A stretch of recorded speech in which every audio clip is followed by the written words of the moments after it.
जय श्री कृष्ण। आप सभी को पौष मास कृष्ण पक्ष सफला एकादशी पारण दिवस की ढेरों शुभकामनाएं। प्रिय दर्शकों, आज के इस वीडियो में हम बात करेंगे कि सफला एकादशी का पारण आपने कब करना है, कैसे करना है, किस विधि से करना है, पारण के समय पूजा कैसे करनी है और इस वीडियो में विशेष इस एकादशी पर दीपदान की बड़ी महिमा है। तो दीपदान आपको कहाँ करना है, कैसे करना है और कितना करना है, ये महत्वपूर्ण जानकारी इस वीडियो के माध्यम से आपको प्रदान की जाएगी। यहाँ प्रश्न उठता है कि पारण क्यों महत्वपूर्ण है और ये वीडियो क्यों महत्वपूर्ण है। शास्त्र कहते हैं कि यदि आप एकादशी व्रत का पारण नहीं करते हैं तो आपको अपने व्रत का केवल 30% पुण्य ही प्राप्त होता है, और यदि पारण त्रुटिपूर्ण तरीके से किया जाए, अनुचित समय पर कर लिया जाए, तो उससे संपूर्ण फल नाश होता है। इसीलिए हमें पारण सदा समय पूर्वक और सही प्रकार से विधि पूर्वक करना चाहिए।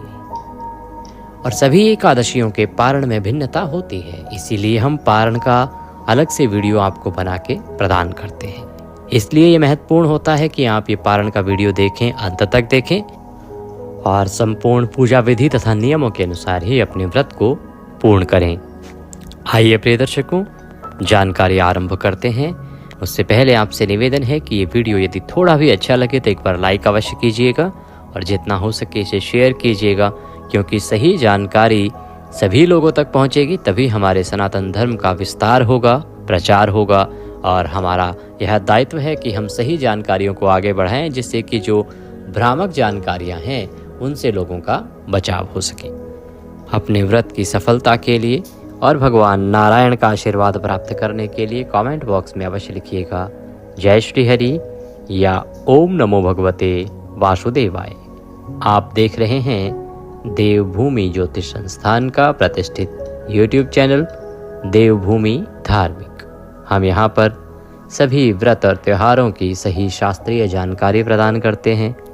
ज्योतिष शास्त्र और पंचांग के आधार पर आपको बताते हैं कौन सी तिथि कब है, व्रत आदि कब करना है, क्या विधि है, क्या नियम है, क्या कथा है। तो यदि आप सभी व्रत और त्योहारों की सही शास्त्रीय जानकारी पाते रहना चाहते हैं तो कृपया चैनल को भी सब्सक्राइब कीजिए और बेल आइकन को प्रेस कीजिए। आइए प्रिय दर्शकों, जानकारी आरंभ करते हैं। बात करते हैं एकादशी व्रत पारण की। यह पौष मास के कृष्ण पक्ष की एकादशी है, जिसका नाम सफला एकादशी है और आप सभी इसका व्रत कर रहे हैं 15 दिसंबर को। 16 दिसंबर को आप एकादशी व्रत का पारण करेंगे। पारण जो है वो सुबह सुबह नहीं करना ठीक क्यों रहेगा और कब आपको करना चाहिए अगर सुबह सुबह नहीं करना है, ये बताएं। उससे पहले उसके नियम, पूजा विधि आदि की जानकारी प्राप्त करते हैं। प्रिय दर्शकों, एकादशी वाले दिन सुबह उठकर स्नान आदि करके स्वच्छ वस्त्र धारण करके विधि विधान से पूजन आपने कर ही लिया होगा। पूजन करने के बाद, कथा आदि श्रवण करने के बाद आपने नियमों के अनुसार दिन को व्यतीत करना है। नियमों में प्रमुख रूप से ब्रह्मचर्य का पालन है, जो आपने अगले दिन पारण तक रखना है। इसके अतिरिक्त आप किसी के प्रति वैर भाव ना बरतें, किसी का अहित ना करें, शांत चित्त रहते हुए भगवान के चरणों में मन को लगाते हुए अपने दिन को व्यतीत करें। आज आपके घर में भगवान विष्णु विराजमान हैं, अतः घर में भी किसी भी प्रकार का कलह कलेश आदि नहीं होना चाहिए। पूजा आदि करने के बाद सायंकाल को आपने कीर्तन करना चाहिए। इस एकादशी के व्रत फल में कीर्तन का बड़ा महत्व है।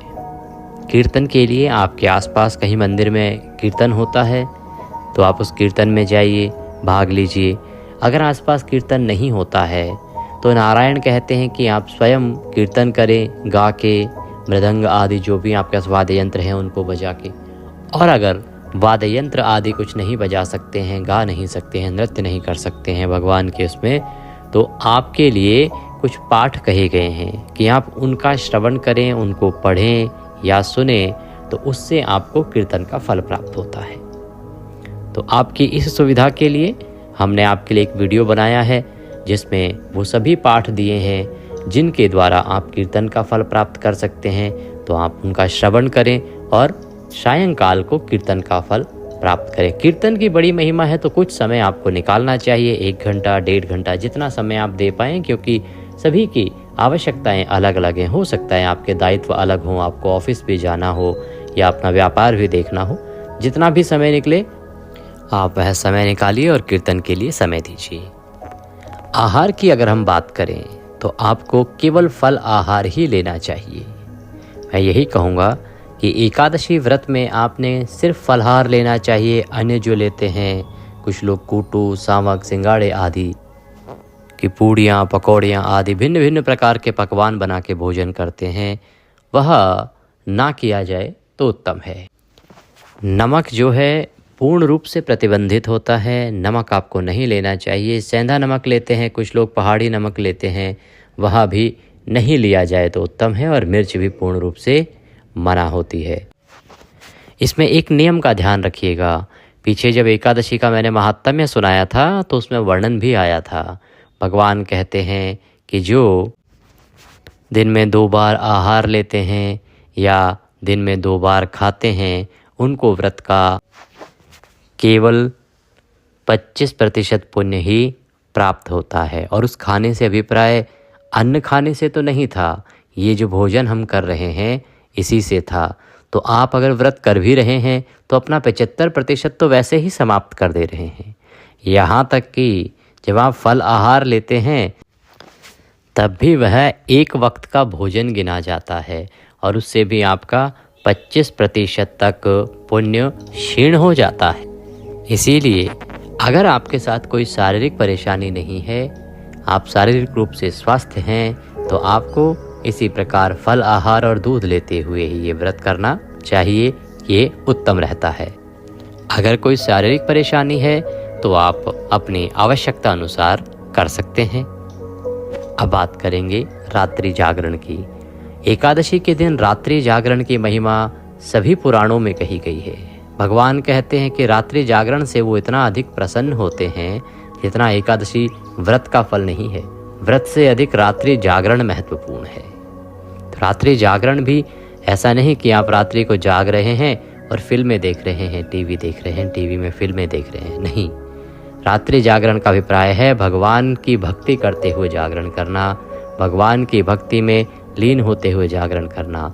उसमें भगवान के पाठ सुनिए आप, भगवान की कथा सुनिए आप, श्रीमद् भागवत गीता सुनिए आप। इन सब का श्रवण करते हुए रात्रि जागरण कीजिए। आपकी सुविधा के लिए जो मैं वीडियो बनाता हूँ उसमें गीता जी का पाठ भी होता है और अन्य महत्वपूर्ण पाठ भी होते हैं, जिनको सुन के आप रात्रि जागरण का लाभ ले सकते हैं और अपना पुण्यवर्धन कर सकते हैं। तो इस वीडियो को अवश्य देखिएगा। मैं ये प्रति एकादशी पर वीडियो केवल और केवल आपके लिए ही बनाता हूँ, जिससे कि आप रात्रि जागरण, कीर्तन आदि का फल प्राप्त कर सकें। इस प्रकार से रात्रि जागरण करेंगे। अब प्रश्न उठता है कि रात्रि जागरण कितना करें, क्योंकि अगर पूरी रात्रि जागेंगे तो अगले दिन कार्यालय कैसे जाएंगे, ऑफिस कैसे जाएंगे, काम कैसे होगा, और वो करना भी आवश्यक है।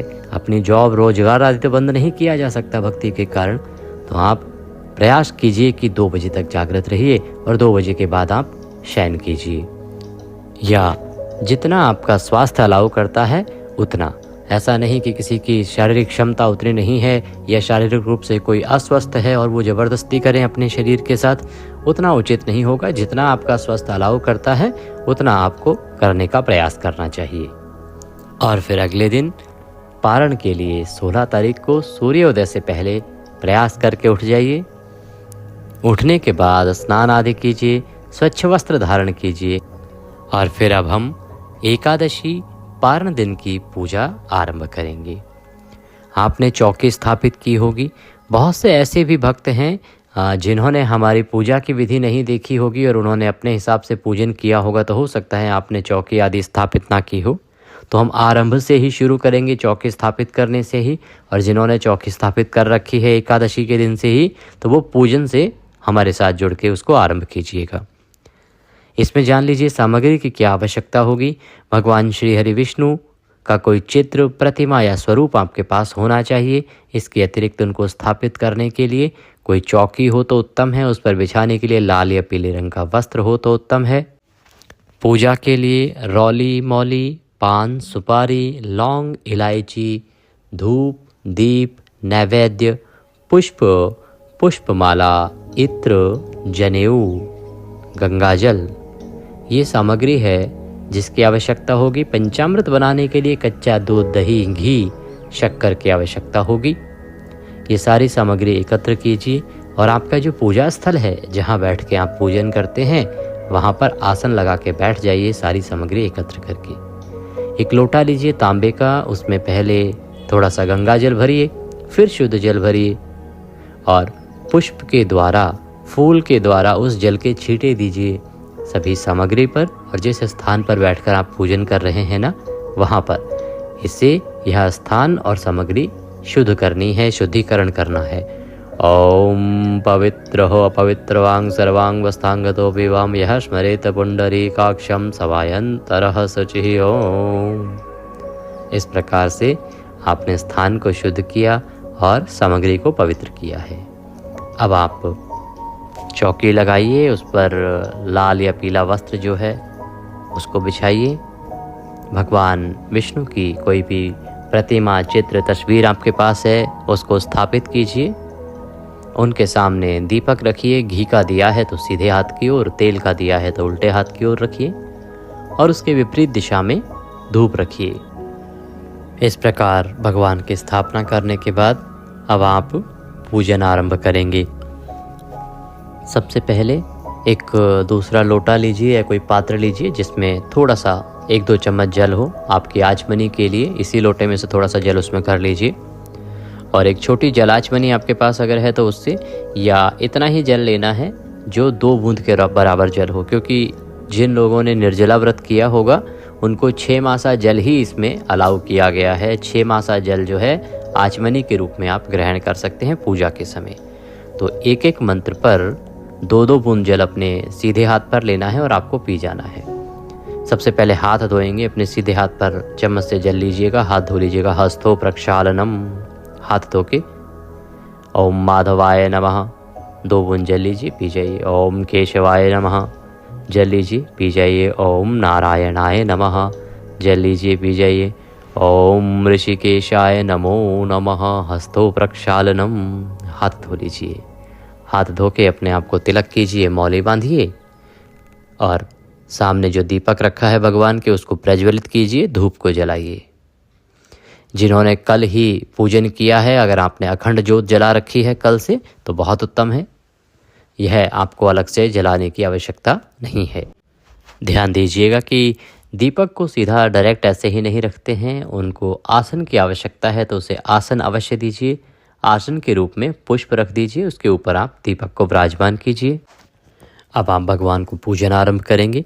अगर आपके पास प्रतिमा है तो प्रतिमा को किसी थाली आदि पात्र में रखिए, जिससे कि आप जब उनको जल अर्पित करें, अभिषेक कराएं तो वो सब जल फैले नहीं। और जो तस्वीर पर पूजन कर रहे हैं वो तस्वीर के सामने एक कटोरी आदि रख दीजिए, उसमें पूजा की सामग्री अर्पित कीजिएगा। सबसे पहले भगवान को पद्य, अर्घ्य, आचमनी अर्पित करेंगे। ध्यान दीजिएगा कि बाद में आप कमेंट में भी पूछते हैं बहुत सारे हमारे दर्शक कि पंडित जी हमने एकादशी वाले दिन ये पूजन किया था, पारण वाले दिन भी करना है क्या? हाँ, सभी ने पारण वाले दिन ये पूजन करना है, ये दोनों दिन का विधान है। हाँ, अगर आपके पास जनेऊ आदि नहीं है अतिरिक्त तो आप दूसरे दिन अर्थात पारण वाले दिन अगर जनेऊ नहीं चढ़ाएंगे तो कोई बात। भगवान को सबसे पहले पाद्य अर्पित करेंगे। ये पाद्य का अभिप्राय है कि भगवान जब विराजमान हो रहे हैं तो आप उनके पद प्रक्षालन करा रहे हैं, पैर धुला रहे हैं। ओम भूर्भुवः श्री नारायणाय नमः, श्री वासुदेवाय नमः, श्री नारायणाय नमो नमः। एकादशी पारण दिवसस्य पूजन अंतर्गते श्री हरि विष्णु निमित्तार्थाय पद्यम समर्पयामि। पद्य के रूप में जल अर्पित कीजिए। जो तस्वीर पर पूजन कर रहे हैं वो सामने रखी कटोरी में अर्पित कीजिए जल को, और जो प्रतिमा पर पूजन कर रहे हैं वो भगवान के पैरों पर ये जल अर्पित कीजिए। अब भगवान को अर्घ्य देंगे। जो प्रतिमा पर पूजन कर रहे हैं वो शंख से अर्घ्य दीजिएगा, शंख में जल भरिएगा, भगवान को अर्घ्य दीजिएगा और बाकी लोग तस्वीर के सामने जल अर्पित कीजिएगा। ओम भूर्भुवः श्री नारायणाय नमः, वासुदेवाय नमः, नारायणाय नमो नमः। अर्घ्यम समर्पयामि आचमनीम कुरुः। अब आप आचमनी के रूप में 1 चम्मच जल अर्पित कीजिए भगवान को ओम भूर्भुवः श्री नारायणाय नमः वासुदेवाय नमः नारायणाय नमो नमः। आचमनीं समर्पयामि।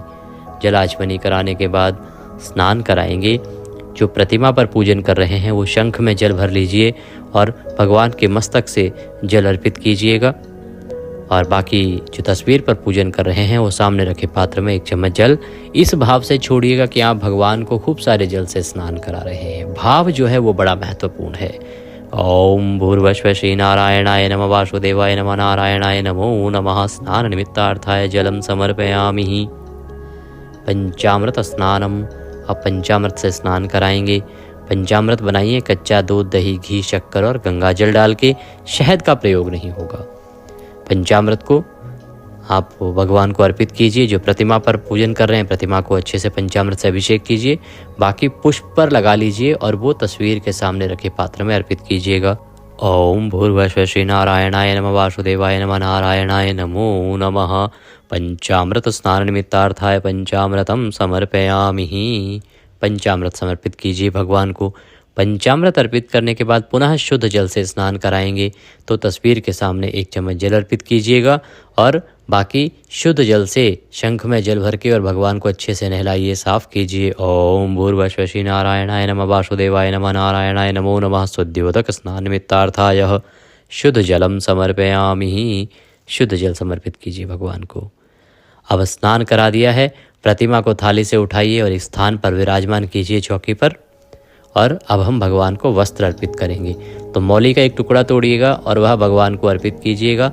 जो तस्वीर पर पूजन कर रहे हैं वो वहाँ पर, और जो प्रतिमा को पूजन कर रहे हैं उनके वस्त्र अगर आप लाए हैं, वस्त्र हैं आपके पास लड्डू गोपाल आदि के, तो वस्त्र पहनाइए उनको।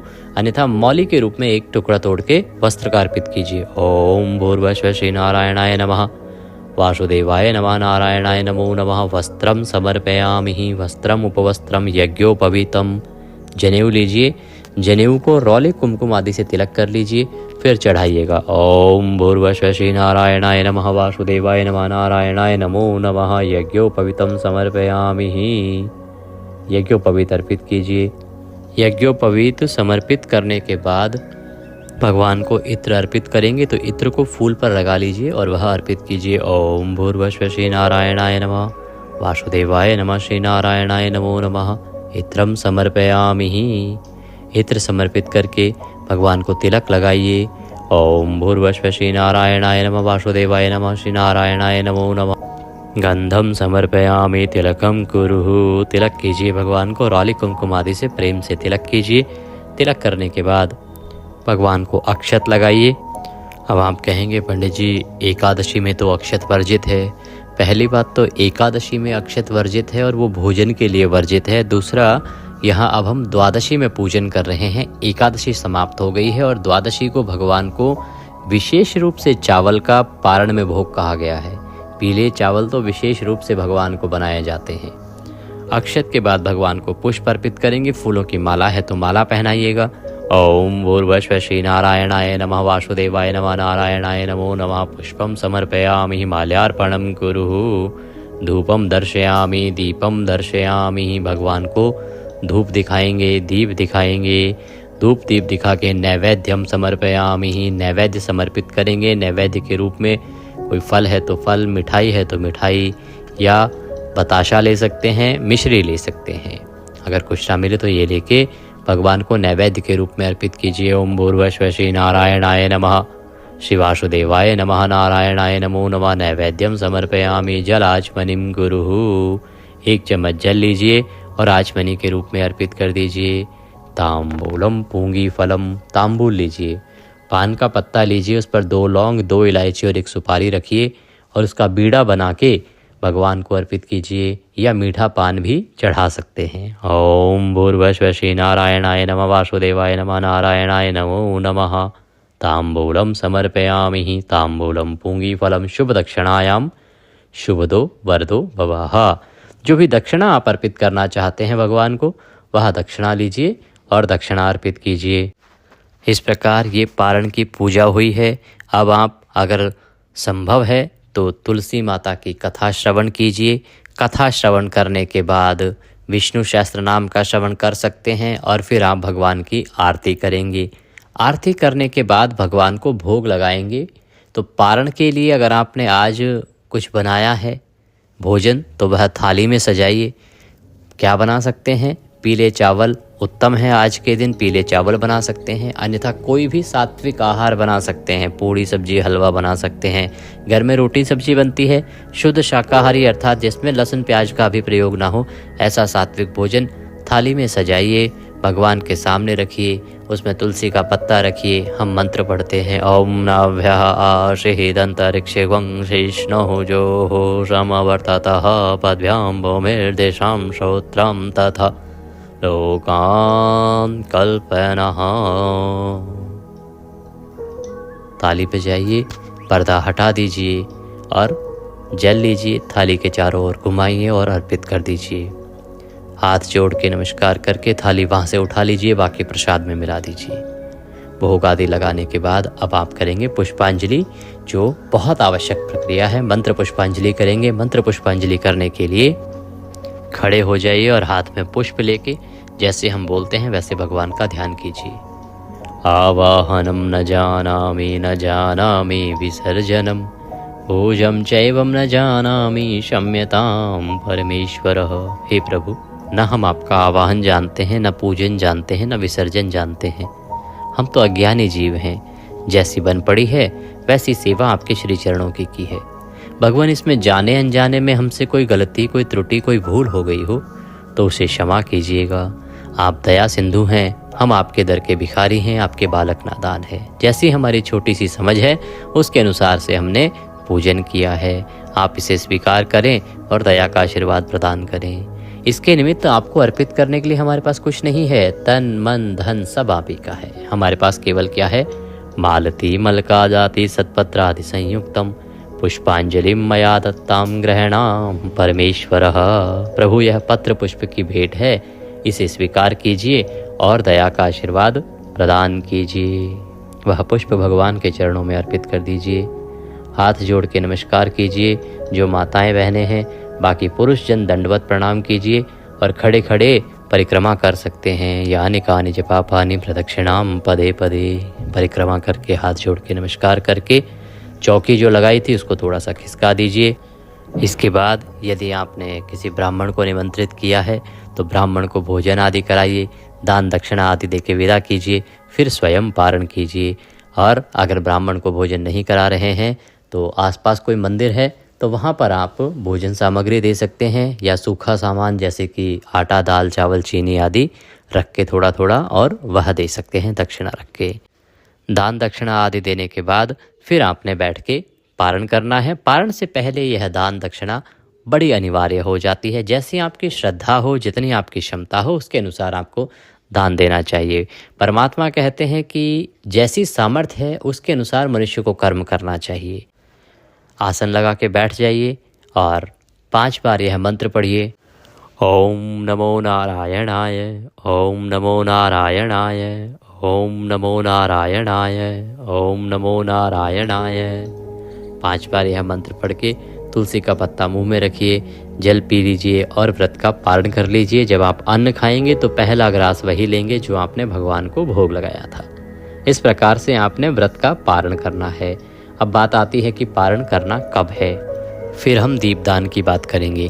तो पारण के लिए 3 मूलभूत सिद्धांत हैं कि पारण व्रत के अगले दिन किया जाना चाहिए, अगले दिन भी द्वादशी में हरिवासर का समय निकल जाने के बाद किया जाना चाहिए, द्वादशी में किया जाना चाहिए और उत्तम समय में किया जाना चाहिए। तो सभी बातों को ध्यान में रखते हुए जो उत्तम समय बनता है वो बन रहा है 10:10 से और 12:30 बजे, क्योंकि सुबह का जो चौघड़िया है वो उत्तम नहीं है, इसीलिए हमने सूर्योदय से 1.5 घंटा बाद का आपके लिए कहा है।